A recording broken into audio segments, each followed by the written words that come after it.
カレー味の油そば、にんにくとカレーでオリーブオイルで油そば作ってみました。いただきます。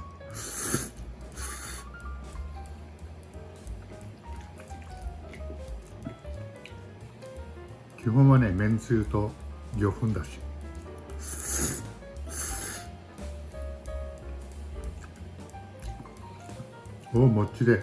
もちもちで美味しい。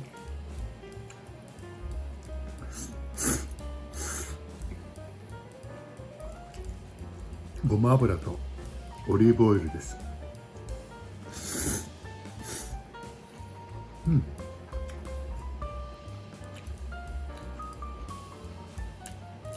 チャーシューの代わりにベーコン炒めて、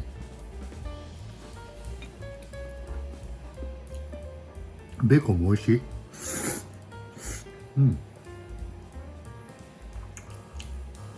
もっとカレー効かしてもよかったね。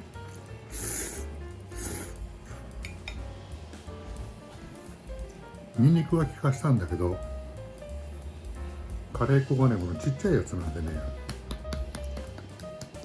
缶のカレー粉の方がガバッと入るからいいんだ、意味みたい。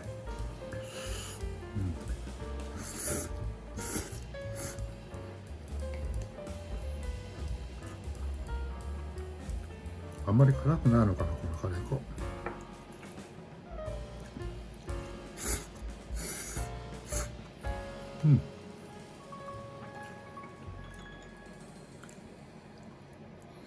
なんだろう、カレーうどんとも違うし、カレー焼きそばともちょっと違うね。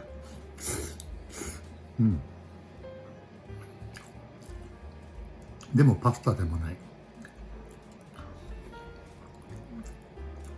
オリーブオイルがたっぷり入ってるのでさっぱりして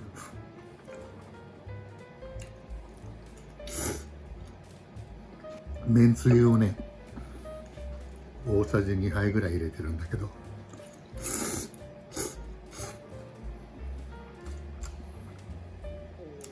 隠し味になって全然わかんないね。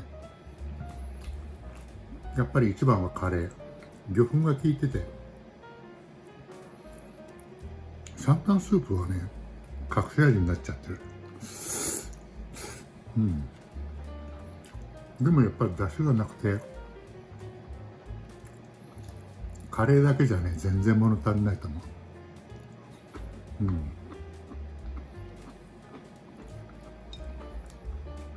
魚粉とめんつゆとシャンタンスープが限りいい仕事してんだろうね。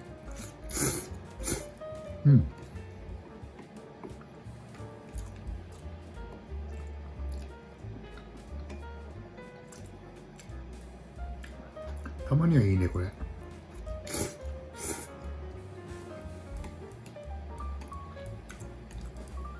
200g あったけど、結構あっという間に食べちゃいます。パスタのような、焼きそばのようなカレー油そばでした。ごちそうさまでした。